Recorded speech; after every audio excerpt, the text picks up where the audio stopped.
Hello दोस्तों, horror nights 2.0 में आप सबका वेलकम है।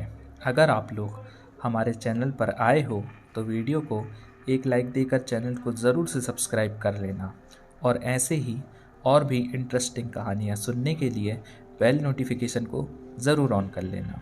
अगर आप लोग हमें अपनी कहानियाँ भेजना चाहते हो तो डिस्क्रिप्शन में आपको हमारी ईमेल आईडी और इंस्टाग्राम का लिंक मिल जाएगा। आप लोग हमें वहाँ पर अपनी कहानियाँ सेंड कर सकते हो। तो चलिए करते हैं हमारी आज की कहानी को शुरू। आज की आधुनिक दुनिया में इंसान ने कई चीज़ों का आविष्कार किया और विज्ञान के दम पर कई मुकाम भी हासिल किए, पर इंसान अभी तक ये नहीं जान पाया कि मौत के बाद इंसान के साथ क्या क्या होता है।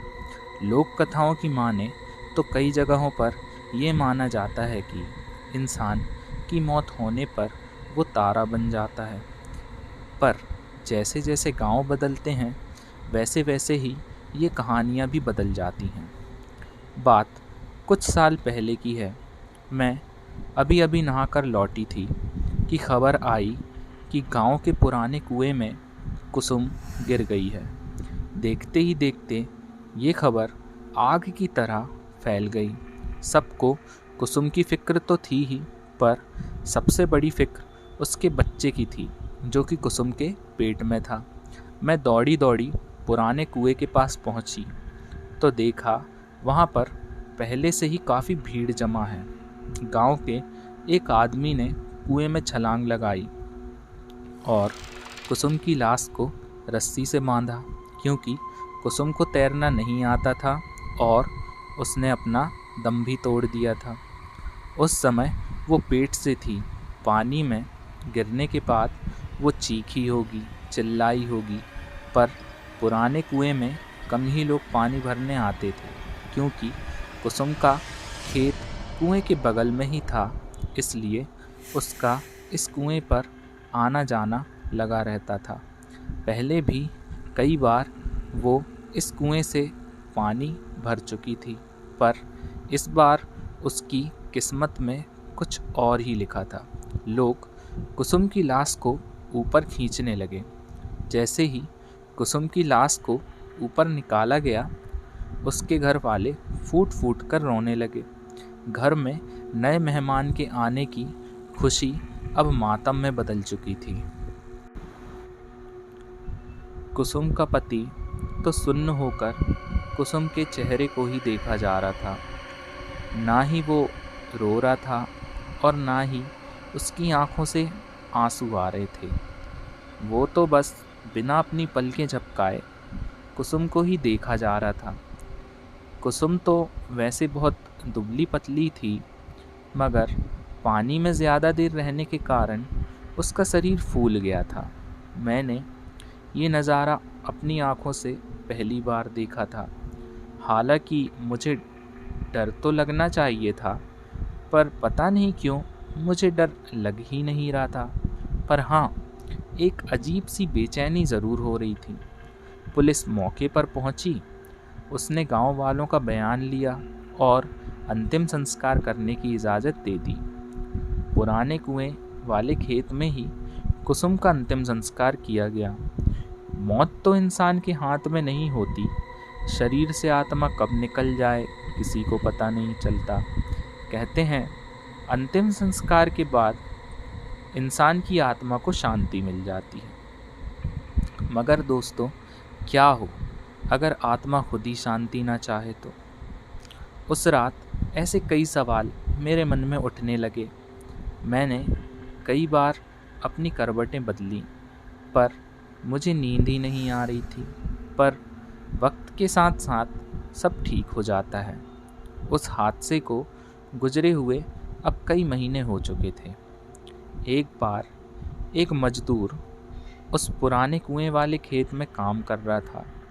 तभी उसे एक औरत के रोने की आवाज़ आती है। वो कुएं के आस पास जाता है। उसने देखा कि वो आवाज़ कुएं के अंदर से आ रही थी। जैसे ही वो कुएं के अंदर देखता है, अगले दिन उस मजदूर को तेज बुखार हो जाता है। तेज बुखार से उसका शरीर तप रहा होता है। वो बार बार कहता रहा कि मेरे पास मत आओ, मैंने तुम्हारा क्या बिगाड़ा है, मुझे छोड़ दो। उस शाम उस मजदूर की मौत हो जाती है। गांव में अब पुराने कुएं का डर फैल जाता है। कुसुम की आत्मा अभी भी उस कुएं में है। ऐसी बातें पूरे गांव में शुरू हो जाती हैं। कुसुम के घर वाले भी कुएं के पास वाले खेत में खेती करना छोड़ देते हैं। ये सब सुनकर मुझे कुछ समझ नहीं आ रहा था। मेरे दादाजी के भी गुजरे हुए अभी 1 ही महीना हुआ था और उनका अंतिम संस्कार तो हमारे घर के पीछे ही किया गया था। फिर भी मुझे कभी मेरे दादाजी क्यों दिखाई नहीं दिए। मेरे दादाजी कहते थे कि इंसान मरने के बाद कुत्ते का जन्म ले लेता है। इत्तेफाक से दादाजी के गुजरने के दूसरे ही दिन हमारे घर में कुत्ते का एक बच्चा लाया गया, जिससे कि घर और खेत दोनों पर नज़र रखी जा सके। मन में सवाल फिर से उठने लगे। मुझे कई बार उस पुराने कुएं पर जाने की इच्छा हुई, पर डर के मारे कभी हिम्मत ही नहीं हुई। हालांकि हमारे घर तक का आने का सबसे छोटा रास्ता उसी कुएं के पास से गुजरता था, पर ये सब होने के बाद हमने दूसरे रास्ते से आना जाना शुरू कर दिया। एक रात पिताजी बाजार से घर लौट रहे थे। आज उन्हें बहुत देर हो चुकी थी। बारिश का मौसम था। रात का अंधेरा, उसमें काले बादल। अचानक ज़ोर से बादल गरजे और बारिश भी शुरू हो गई। पापा एक पेड़ के नीचे रुक जाते हैं और बारिश के रुकने का इंतज़ार करते हैं। बारिश रुकने की बजाय और तेज़ हो जाती है। उसके बाद उन्हें पुराने कुएं के पास वाला छोटा रास्ता याद आता है।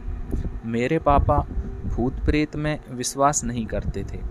पापा पुराने कुएं के रास्ते पर चल पड़ते हैं। चारों तरफ अंधेरा और तेज बारिश की आवाज़। पापा तेज चलने लगते हैं। तभी उनके पैरों के साथ पायल की आवाज़ भी आने लगती है। पापा एक जगह रुक जाते हैं तो पायल की आवाज़ भी शांत हो जाती है। पापा फिर से चलने लगते हैं। उसी के साथ पायल की आवाज़ भी आने लगती है।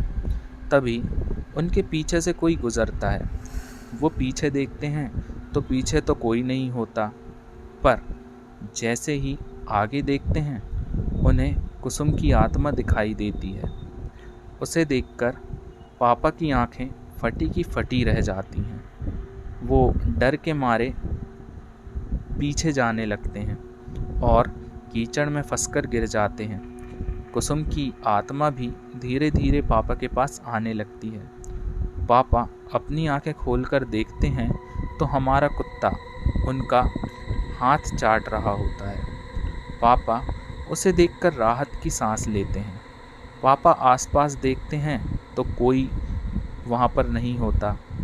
पापा कुत्ते के साथ घर आ जाते हैं। घर आने के बाद उन्हें ठंड लगने लगती है और बुखार भी आता है। अगली सुबह डॉक्टर की दवाओं से उन्हें आराम मिलता है। उसके बाद वह रात का किस्सा सब घर वालों को बताते हैं। तभी मेरे ताऊजी कहते हैं कि बड़े बुजुर्ग ठीक कह गए हैं। मरने के बाद इंसान कुत्ते का जन्म ले लेता है और ये कुत्ता और कोई नहीं बल्कि हमारे पिताजी ही हैं। उन्हीं ने ही तुम्हारी उस आत्मा से रक्षा की है। फिर से मेरे मन में कई सवाल उठे, पर इस बार मैं समझ गई थी कि कई सवाल ऐसे भी होते हैं जिनका जवाब आज तक इंसान ढूंढ ही नहीं पाया है। आपको क्या लगता है, मरने के बाद इंसान का आखिर क्या होता होगा? कमेंट बॉक्स में ज़रूर से बताना। और हाँ गाइस, ये थी हमारी आज की कहानी। आप लोगों को कैसी लगी ज़रूर बताना, क्योंकि गाइस आज ये बात मैं जानता हूँ कि आज की कहानी ज़्यादा डरावनी नहीं थी, बट या इंटरेस्टिंग तो थी सुनने में, ऐसा लग रहा था कि कुछ बहुत ही इंटरेस्टिंग सा क्लाइमैक्स आएगा, बट ऐसा नहीं हुआ। फिर भी कोई नहीं, नेक्स्ट टाइम ऐसा कुछ कर लेंगे हम, ठीक है।